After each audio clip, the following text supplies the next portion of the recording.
A plus summation F I D I divide by summation में F I, ऐसे करके बताई हुई है value.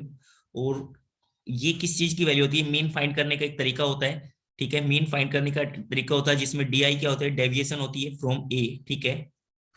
Then lower limit of classes in the formula for finding the mean of group data di and deviation from a of lower limit of classes, upper limit of classes, frequency of class marks,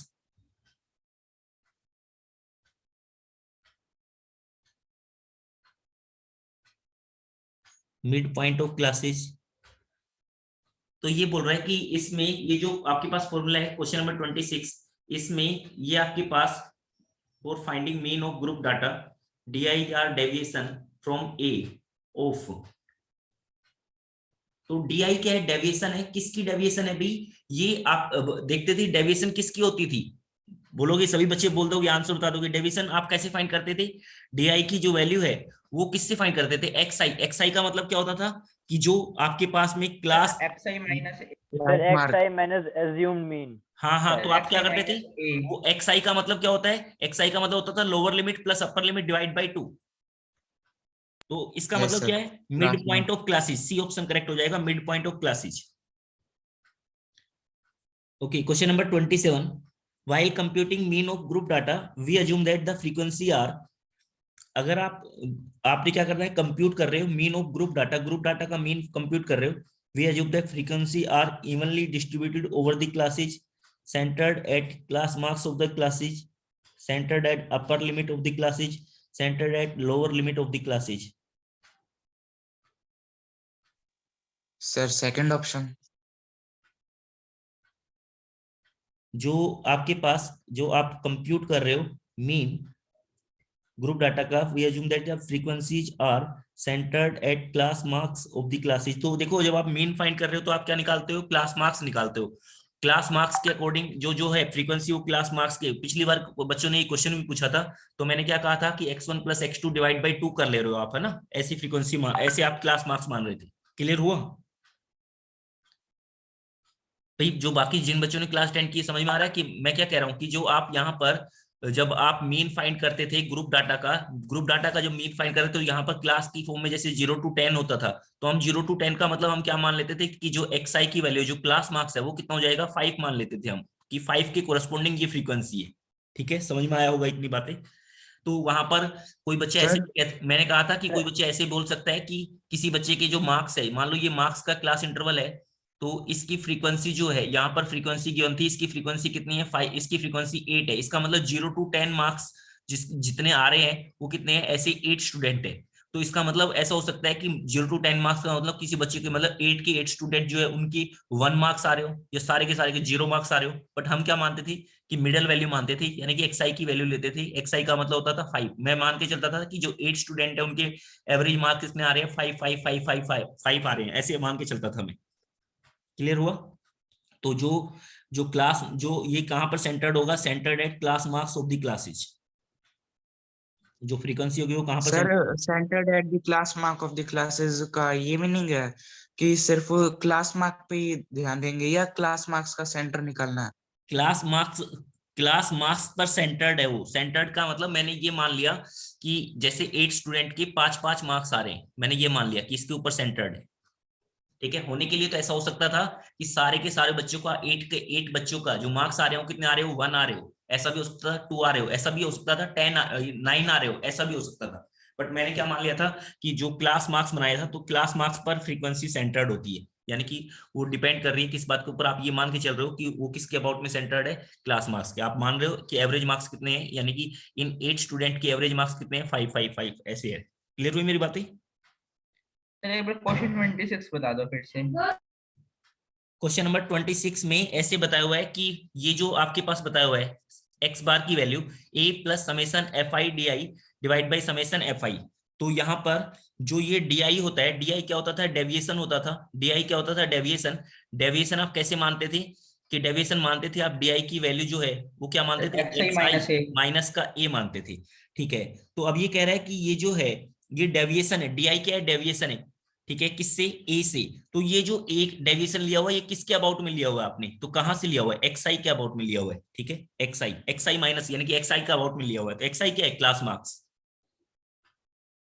sir मतलब mid point of classes. हाँ, mid point of x I okay का मतलब क्या होता था, mid point ही निकालना। X आई का मतलब क्या है, क्लास मार्क्स का मतलब हो गया मिड पॉइंट निकालना, जो आपके पास lower limit plus upper limit divide by 2 करके आप फाइंड करते थे। Clear. Yes sir. Okay, next आपने कहा question number 28, x i's are the mid point of class interval of group data fi are the corresponding frequency and x bar is mean, then summation x by, देखो भाई ऐसे बताया हुआ है question number 28। Question number 28 में ऐसे बताया हुआ है, जो एक्स आई है, एक्स आई का मतलब क्या हो गया, क्लास मार्क्स को रिप्रेजेंट कर रहा है, क्लास मार्क्स। क्लास मार्क्स का मतलब क्या हुआ, इसका मतलब हुआ that is mid point of class, mid point of class interval, ये आपके पास में। ओके, यहां पर बताया हुआ है एफ आई जो है वो क्या रिप्रेजेंट कर रहा है, फ्रीक्वेंसी को रिप्रेजेंट करता है, corresponding frequency, corresponding frequency. Okay, अब उसके बाद लिखा हुआ है समेशन कर रखा आपने किसका, एफ आई इंटू में एक्स आई माइनस का एक्स बार। ठीक है, ये किसके इक्वल होगा, ये किसके इक्वल होगा आपने ये बताना है। तो देखो सर 0। हाँ, ये जो वैल्यू होगी एक्स आई माइनस एक्स बार, ए भाई एक्स आई का सर मतलब एक हुआ बार की जगह X I F I by F I लिख लेंगे। किसकी जगह पर, यस सर, इसमें तो एक्स हम बार की पहले से जगह सर, ये तो आसान सा है, इसमें तो और जस्ट एलसीएम फॉर्मूला ले लगाना लेंगे, है। ये तो आ जाएगा सर। हाँ तो आपने एक्स आई की जगह पर क्या लिख लिया कि F F I. I X I by F I. ठीक है, ऐसे लिख लो एफ आई एक्स आई, फिर वो समेशन की फॉर्म में लिखना पड़ेगा। ये आपने कहा एक्स बार, ठीक है, यहाँ पर इसको आपने एक्सपेंड किया, इसको एक्सपेंड किया तो क्या आ गया, ऐसे आ गया समेशन में एफ आई एक्स आई। ठीक है, माइनस में क्या आ गया यहाँ पर कि ये आ गया आपके पास में समेशन की फॉर्म में, ये समेशन की फॉर्म में ऐसे लिखा हुआ है एफ आई, और यहाँ पर लिखा हुआ है एक्स बार। एक्स बार का मतलब क्या होता है कि समेशन की फॉर्म में x I F I, X I F I divide by F I, X I F I divide by summation F आई, ये आपने लिख दिया। तो ये आपने क्या किया, ऐसे किया कि ये एक्स आई की जो वैल्यू होती है वो क्या होती है, summation F I X I divide by N, N का मतलब क्या, समेशन एफ आई, ये वैल्यू होती है। तो आपने यहाँ पर वैल्यू पुट की, तो देखो एक्स बार ये तो बाहर चला गया एक बार के लिए, तो फिर लिखा यहाँ पर समेशन में एफ आई। ओके, एक्स बार की जो वैल्यू है वो आपने पुट की एफ आई एक्स आई, और यहाँ पर एक्स बार की जो वैल्यू है वो क्या हो गई, समेशन में F I X I divide by summation में एफ आई, और यहाँ ऊपर भी क्या है समेशन में एफ आई। ये एफ आई से एफ आई कैंसिल हुआ, ये वैल्यू कितनी आ गई, 0 के इक्वल आ गई, ये वैल्यू 0 के इक्वल आ गई। वैसे भी एक्स आई माइनस एक्स बार करोगे तो एक्स बार क्या है, उसके मीन को रिप्रेजेंट कर रहा है, तो उनका जब आप सम करोगे तो वो क्या आना चाहिए, 0 ही आना चाहिए, वो क्या आना चाहिए, 0 ही आना चाहिए। ओके, क्लियर होगी। मैं ऐसे बोल रहा हूं कि भाई जैसे आपके पास में लिखा है 1 2 3 4 5, ठीक है, ऐसे आपने इन सब का सम किया, ये एक्स आई की वैल्यू है, ये एक्स आई की वैल्यू, तो एक्स बार यानी कि मीन, इन सब का मीन क्या होगा, जो इनके एवरेज को रिप्रेजेंट कर रहा होगा। इनके एवरेज को रिप्रेजेंट करने का मतलब जैसे मैं निकालता हूँ 1 + 2 + 3 + 4 + 5, तो ये जो वैल्यू निकलेगी डिवाइड बाई 5 करूंगा तो ये वैल्यू निकल गई 3। तो देखो जब आप ऐसे करोगे एक्स आई माइनस का एक्स बार करोगे, जैसे 1 माइनस का 3 किया तो एक बार में माइनस आ गया, बट जब आप इनको सम करोगे तो आप ओवरऑल अल्टीमेटली क्या होगा कि आपके पास में इनकी जो वैल्यू आने वाली है वो 0 ही आने वाली है, क्योंकि ये मीन को रिप्रेजेंट कर रहा है। मीन को रिप्रेजेंट करने का मतलब सबके एवरेज को रिप्रेजेंट कर रहा है, तो सब में से सब्ट्रैक्ट करोगे तो कहीं से नेगेटिव आएगा कहीं से पॉजिटिव आएगा, ये वैल्यू क्या बन जाएगी, 0 बन जाएगी। जैसे यहाँ से -2 और यहाँ से +2 ये कैंसिल, और ये आपके पास ये वाला पार्ट ये कैंसिल, और ये वाला पार्ट तो 0 है ही, तो ये क्या बन जाएगा, 0 बन जाएगा, ऐसे भी बन जाएगा। या फिर ऊपर अभी आपने जो फॉर्मूले की फॉर्म में भी आप एक्सपेंड कर सकते हो। Okay, next sir question. आपने ये 2 के नीचे एक्स आई क्यों लिख रखा है? क्या कह रहे हो, 2 के नीचे नहीं, ये सबके लिए लिख रखा है, जैसे ये x1 की वैल्यू हो गई, ये x2 की वैल्यू होगी, अच्छा ओके सर। तो ये x3 की वैल्यू, ये x4 की वैल्यू, ये x5 की वैल्यू। ठीक है, तो इन सबको रिप्रेजेंट करने के लिए मैं क्या लिख सकता हूँ, आई की फॉर्म में लिख सकता हूँ कि xi। Clear? Yes sir. Okay, next question आपके पास में कि नेक्स्ट क्वेश्चन आपके पास में है, नेक्स्ट क्वेश्चन है question number 29।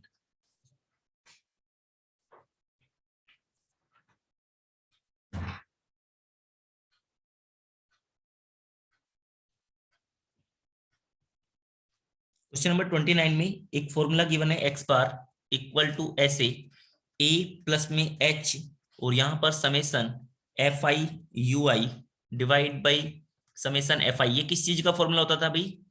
Step deviation method. ठीक है, स्टेप डेविएशन मेथड में यूज करते थे for finding mean of group frequency distribution you I is equal to. तो यू आई की वैल्यू किसके इक्वल होगी बच्चे? ये सब चीजें मैंने बताई हुई है, सारी चीजें मैंने कराई हुई है। यू आई की जो वैल्यू होगी वो किसके इक्वल होगी? तो बता दोगे यू आई की वैल्यू किसके इक्वल होती थी? यू आई की वैल्यू होती थी D I divide by xi H minus equal. a U I की वैल्यू होगी by h। X I minus का ए डिवाइड बाई एच। तो ऑप्शन सी करेक्ट हो गया। क्वेश्चन नंबर 30 है। क्वेश्चन नंबर 30 पूछा हुआ है the abscess of point of intersection of less than type and more than type cumulative frequency curve of group data gives it's. भाई किस चीज को रिप्रेजेंट Median। करती थी? मीडियन को। मीडियन को कराए हुए क्वेश्चन है सारे। और किसी सर बच्चे HRT में इसमें से क्या आ सकता है? एचआरटी में ऐसी जैसे ये क्वेश्चन बन रहे हैं इसी टाइप के क्वेश्चन बन सकते हैं, या फिर आपके पास इस टाइप के क्वेश्चन बन सकते हैं कि आपके पास में एक मीन है, उसको आपने हर एक ऑब्जर्वेशन को 5 से इंक्रीज कर दिया तो मीन पर क्या फर्क पड़ेगा। इस टाइप की चीजें पूछी जा सकती हैं। और जैसे ये ऑब्जेक्टिव टाइप के क्वेश्चन बनाए हुए ये बताए जा सकते हैं। ठीक है, एक आपके पास में कर्व दे दिया लेस देन टाइप का, मोर देन टाइप का, वो बता दिया कहाँ किस पॉइंट पर इंटरसेक्ट कर रहे हैं। उससे पूछा जाएगा आपसे कि इसमें आपने बताना है कि इसमें मीडियन की वैल्यू क्या होगी, वो फाइंड कर सकते हो आप। तो वो सब चीजें क्या बोलना चाहिए जब आपको ये फॉर्मूले पता होंगे, ये सब चीजें कर रखी होगी तब। सर शायद ग्राफ के क्वेश्चन तो नहीं आएंगे। नहीं, ग्राफ के क्वेश्चन एक मार्क्स में, मतलब 1 मार्क्स का क्या है, तो 1 मार्क्स का क्वेश्चन नहीं है। ऐसे आपके पास में एक ग्राफ दे दिया, एक आपके पास में ऐसे ग्राफ दे दिया, ठीक है, ये पॉइंट बता दिया आपको 3,5 है, तो इसमें मीडियन क्या और होगा? जो x एक्सिस का तो जो आपके तो फिर पास इसका में एब्सिस का मीडियन हो जाएगा। 3 यानी कि 3 क्या हो गया? मीडियन। सर क्योंकि ये HO में भी नहीं कराया तो शायद ना ही आए क्या नहीं कराया था? ये ग्राफ। ओके भाई, सर हमने इस करा बार दिया क्या है है यहाँ कि पर, इजी हमने बनाएंगे। करा दिया है, बिल्कुल आसान है, कुछ भी प्रॉब्लम नहीं है उसमें, किसी भी टाइप की कोई प्रॉब्लम नहीं है। तो वो ग्राफ मतलब वैसे नहीं आ सकते, बट उस पर ऑब्जेक्टिव टाइप के जो क्वेश्चन बन सकते हैं, मीडियन वगैरह पूछे जा सकते हैं। ठीक है, लेस देन टाइप का ग्राफ कर्व गिवन है, उस पर आपको बता दिया जैसे आपके पास में कि ये आपके पास में एक कर्व गिवन है ऐसे, और आपसे बता दिया कि ये फ्रीक्वेंसी जो है यहाँ पर 50 है और 25 यहाँ पर है, तो 25 के कोरस्पोंडिंग आप लाइन ड्रॉ करके देखोगे कि ये पॉइंट कौन सा आ रहा है, तो ऐसे कुछ पूछा जा सकता है। तो वो क्या जाएगा? मीडियन आ जाएगा। ये बता चुका हूं मैं सब चीजें। ऐसे बन सकता है, ये आपके सिलेबस में, मतलब बाहर के नहीं है, ये बिल्कुल सिलेबस में। ये तो बोर्ड के सिलेबस में है, less than type more than type okay वाले जो। सर सर शायद ये भी नहीं आना इस बार। वो ग्राफ वाले बोर्ड वाले में आएंगे नहीं, इसलिए कराया नहीं था। अच्छा, बट उसमें कैसे कैसे ऑब्जेक्टिव टाइप के क्वेश्चन बन सकते हैं वो मैंने बता दिया है ना, क्लियर हो गया? Yes sir. Yes sir. ठीक है, तो ऑब्जेक्टिव टाइप के लिए आप ये देख सकते हो एनटीएससी एक्सरसाइज जो है, और ये जो है जे फाउंडेशन एक्सरसाइज जो है, इनको आप अटेम्प्ट कर सकते हो। तो और किसी बच्चे का और कोई प्रॉब्लम है तो वो भी बता दे। सर जेई फाउंडेशन एक्सरसाइज है ही नहीं। ओके, किसी बच्चे का और भी आया है, ये किसका नाम आया? नाम क्या है बच्चे? सर एक बार क्वेश्चन 3 बताना NTSC का। ये किसी ने पूछा है question number 4 and question number 7। ये किसका डाउट है? लास्ट में लिखा हुआ है 3 सर मेरा है। क्या आर्यन का है? Yes sir. Okay, NTSC exercise question number क्या है? सर 4 और 7। क्वेश्चन नंबर 4 में सर ऐसे ये बताया जो है। एनटीएससी में 22, सर ये जो आपने एनटीएससी में 22 करवाया था, इसके सी और डी दोनों सही नहीं है? एक बार पहले एक बार देखते हैं, इस वाले क्वेश्चन को देख लेते हैं, फिर उसके बाद वहां पर आ जाएंगे। ये बताया इसका मीन बताना है, तो भाई इसका मीन बताने के लिए आपको एक फॉर्मूले की जरूरत पड़ती है, आपको एक फॉर्मूले की जरूरत पड़ती है। वो फॉर्मूला शायद तो मैं आपको क्लास में बता चुका हूँ, ठीक है, जब मैंने एपी चैप्टर कराया एपी था। में बताया था। हाँ, जब मैंने एपी चैप्टर कराया था तब आपको बताया था या नहीं बताया था? यस सर बताया था लेकिन भूल गए। ओके, Yes, तो सर बताया अब था। मैं एक बार n दोबारा into n plus 1 into 2n plus 1 by 6। हाँ, n into N plus one into में 2n+1 डिवाइड बाई 6, ये क्या होता था इसका?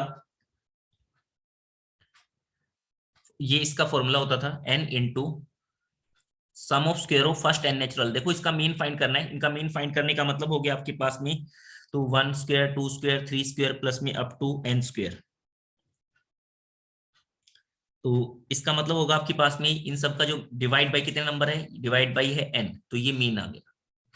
अब इसकी वैल्यू क्या होती है, इसकी वैल्यू होती है n इंटू में n+1 इंटू में 2n+1 डिवाइड बाई 6, और यहाँ नीचे n भी लिखा हुआ है, तो n से n कट हो गया, ये आपके पास मीन आ गया। ये आपके पास में क्या आ गया है, मीन आ गया। क्लियर हो तो गई होगी इतनी क्वेश्चन बात? 3 भी बता दो।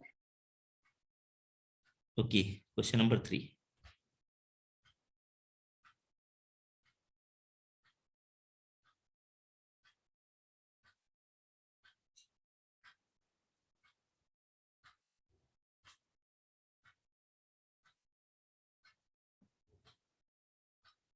क्वेश्चन नंबर 3 में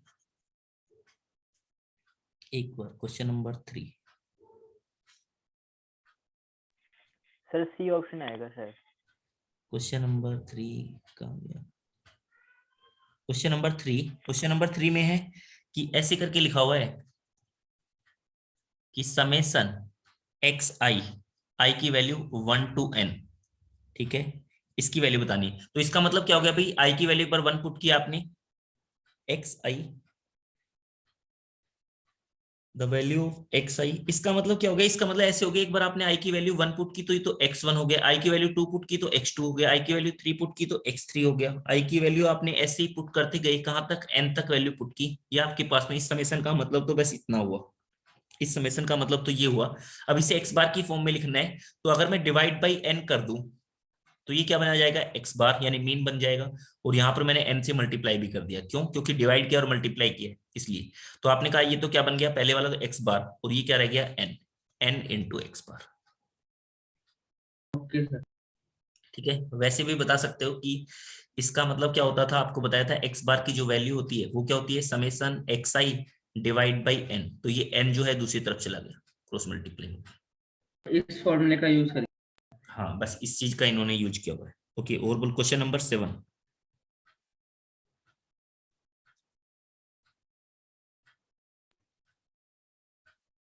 question number 7, to find mean we use the formula.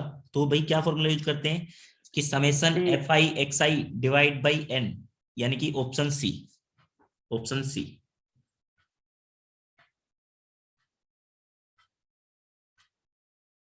Clear यहां सर तक कौन ये? सा करवा रहे हो? ये क्वेश्चन नंबर 7 था इनका डाउट, तो क्वेश्चन नंबर 7 का तो सीधा हमने फॉर्मूला बताया हुआ है आपको। सर वो लेकिन 1/n में कंफ्यूज हो गया था। अब ठीक है, अब क्लियर हो गया।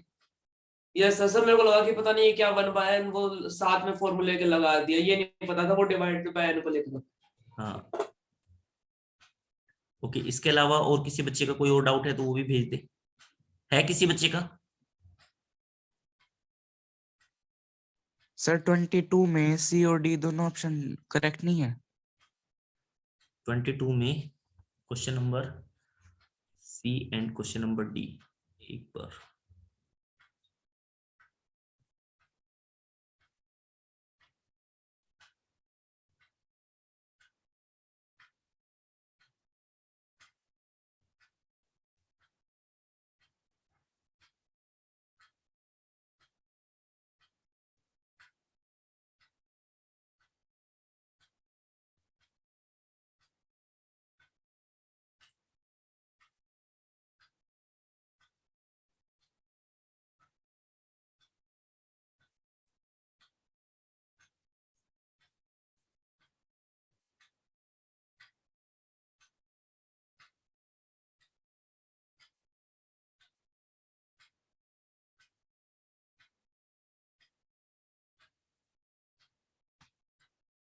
क्वेश्चन नंबर पीछे 20 गलत दे रखा। क्वेश्चन नंबर 22 जो है इसमें यस सर, सीओडी दोनों हो सकती है वैसे तो। क्वेश्चन नंबर दोनों ठीक है सर, 22 लेकिन पीछे से गलत दे रखा है। क्वेश्चन नंबर डी 22 भी का देना चाहिए। Option number C, okay option number D जो है वो भी सेम ही आ रहा है क्या? यस यस सर, बस sir, but minus C common को ले रखा है। माइनस वर्ड से मल्टीप्लाई कर रखा है सी में। एक बार देख लेते हैं उसे भी। क्वेश्चन नंबर 22 ये ऑप्शन सी क्या क्या था, ऑप्शन डी चेक कर लेते हैं। ऑप्शन मतलब ये आना चाहिए, मतलब कहने का मतलब मोड की वैल्यू 3 मीडियन माइनस 2 मीन आनी चाहिए, बस और कुछ नहीं। सर वही दोनों जगह बस साइन चेंज कर रखे हैं। मीन सर अगर आप माइनस ऑप्शन सी को कंसीडर करोगे और उसको ये माइनस वन मीन से मल्टीप्लाई कर दो बोथ साइड, तो ऑप्शन डी आ माइनस रहा है। का 3 मीडियन, एक बार 3 मीडियन, तो ये आपके पास हो जाएगा कि यहाँ पर जाएगा तो ये आ गया 2 मीन, ठीक है। और ये आपके पास में 3 मीडियन माइनस का 3 median is equal to minus का मोड। हाँ तो ये तो सेम चीज लिखी हुई है, माइनस साइन कॉमन ले लो, यही लिखा हुआ है। तो ऑप्शन सी भी ठीक है, ऑप्शन डी पीछे गलत दे रखा है। ठीक है। यहाँ तक की बातें क्लियर हो गई सभी को? Yes sir. तो पीछे क्या आंसर दिया, एक ही आंसर दिया उन्होंने, फिर कुछ गलती मतलब ये एक ही दे रखा है सर। सर क्वेश्चन वो 19 था आपने ना। अभी करवाया था ना, तो मैंने ऐसे ही चेक कर लिया था कि डी भी तो हो सकता है। ठीक है। हाँ बच्चे क्या बोल रहे थे? Sir question 19। Question number 90, question number 19 क्या जी क्वेश्चन? वेरिएट और डिस्क्रीट होते क्या है? क्वेश्चन नंबर 19 है क्या भाई? एक बार भेजोगे आप मेरे को? 19 उन्होंने भेजा हुआ नहीं है। Okay sir.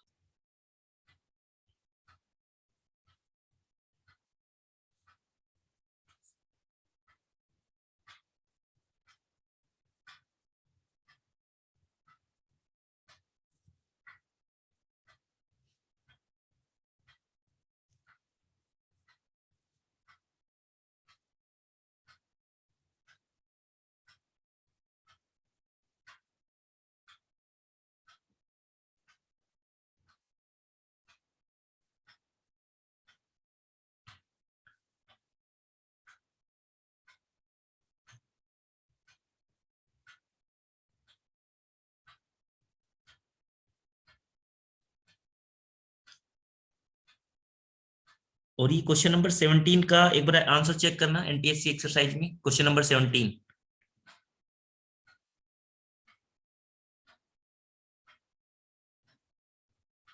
Sir D sir दे डी रखा है। ऑप्शन। सर डी दिया हुआ है। क्या दिया हुआ? डी आंसर दिया हुआ है, इसको आप बी कर लो, बी आंसर होगा इसका ज्योमेट्रिक मीन।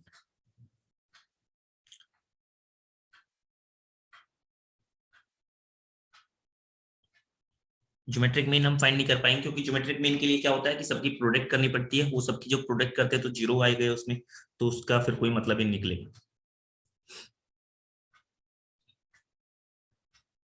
17 का बी। सर हम जो मीन निकालते हैं वो अरिथमेटिक मीन होता है ना? हाँ अगर सम करके निकालते हैं तो वो अरिथमेटिक मीन होता है। सम करके डिवाइड बाय हाँ ऑब्जर्वेशन, तो हाँ वो ये अरिथमेटिक अरिथमेटिक मीन, हाँ अरिथमेटिक मीन का मतलब एवरेज। और जो सेंट्रल टेंडेंसी होती है, सेंट्रल टेंडेंसी का मतलब कि आप आपके पास में बहुत सारी ऑब्जर्वेशन गिवन है, आप उन्हें एक सिंगल पॉइंट के थ्रू रिप्रेजेंट कर रहे हो, वही वही क्या कहलाता है सेंट्रल टेंडेंसी। हाँ तो हम क्या करते हैं मोड के केस में भी एक नंबर निकाल के दे देते हैं कि इसका मोड ये है, ठीक है। ऐसे मीडियन, ऐसे ही मीन, ऐसे ही ज्योमेट्रिक मीन भी, ज्योमेट्रिक मीन को भी हम सेंट्रल टेंडेंसी के लिए यूज कर सकते हैं, बट उसमें एक ऑब्जर्वेशन जीरो दी हुई है।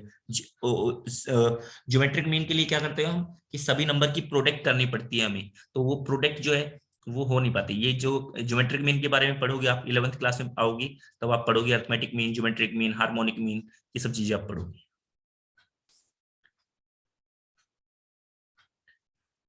एक बच्चा ने और डाउट पूछा था, वो जो सर है सेंड कर दिया आपको। Okay, if the variate is of discrete type then the frequency distribution can be represented by a variate is of discrete type, यानी कि जो वेरिएशन है, यानी कि जो आप ऑब्जर्वेशन ली हुई है वो डिस्क्रीट टाइप की, यानी अलग अलग टाइप की ऑब्जर्वेशन, ठीक है। वेरिएट जो है वो क्या डिस्क्रीट टाइप के हैं। Then the frequency distribution can be represented by ये, तो फ्रीक्वेंसी डिस्ट्रीब्यूशन को आप किस तरह से लोगे, हिस्टोग्राम हो जाएगा इसका। हाँ जैसे कंपनी ए हो गई, कंपनी बी होगी, कंपनी सी होगी, ऐसे। तो कंपनी ए की लिए आपने, तो उसके लिए हम क्या कर लेंगे कि हम यूज कर सकते हैं कि ये बार डायग्राम यूज कर सकते हैं, बार डायग्राम, ठीक है। बार डायग्राम जो होता है वो उसी के लिए यूज करते हैं। और बार डायग्राम, हिस्टोग्राम जो होता है वो क्लास जब चल रही होती है तो उसके लिए, अगर कंटिन्यूअस चल रहा है तो उसके लिए हम हिस्टोग्राम यूज करते थे। ओके, यहां तक की बातें सभी को क्लियर होगी? क्लियर है भाई सभी को? Yes sir. ओके, तो